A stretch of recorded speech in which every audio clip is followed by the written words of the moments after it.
Good morning. And I think this will, what I was going to say may partly address your question, Simon. I mean, when we come to the question of the concept behind resilience, I guess I just want to put three points out there. I think we can fiddle at the edges with the definition of resilience. I completely agree with the point from the gentleman there about introducing chronic stresses, the anticipatory nature of resilience and the need to be able to anticipate.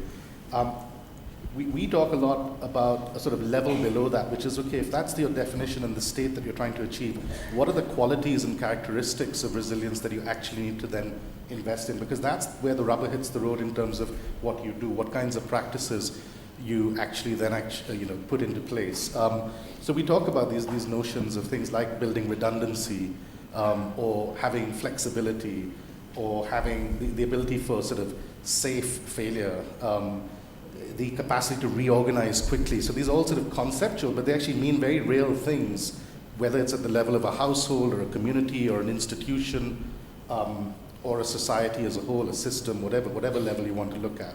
And so I think it's really important that we continue to deepen our conceptual thinking at a level below the overall definition and make sure that resilience doesn't become a sort of theory of everything, which I think is everyone's fear. We have something here, a concept here that can be a real unifier in terms of bridging development and humanitarian approaches, introducing a more integrated sort of way of thinking between short-term and long-term, all very exciting, but we mustn't lose the discipline of continuing to actually understand what does that mean on the ground.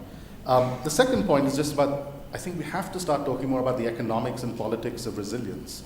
There are some hard choices to make. Resilience programming or resilience investments cost something, and sometimes they might cost more than just what you might call a traditional development project.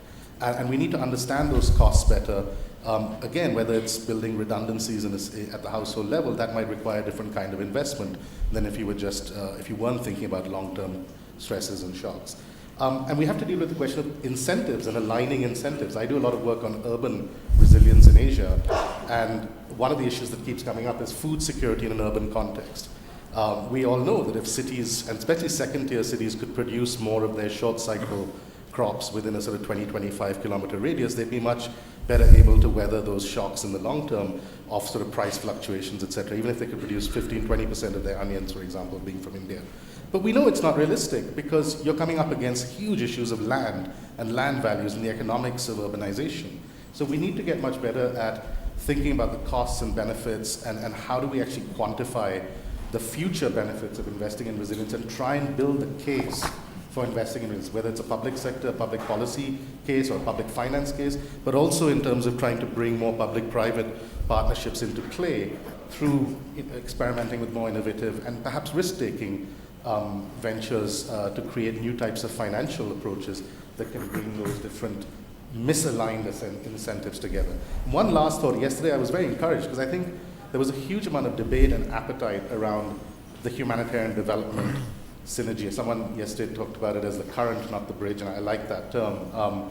But it seems to me, a massive amount of appetite right now to use this notion of breaking down the silos in a constructive, productive way. And I think this conference could make a huge impact in coming out with some really thoughtful directions on that.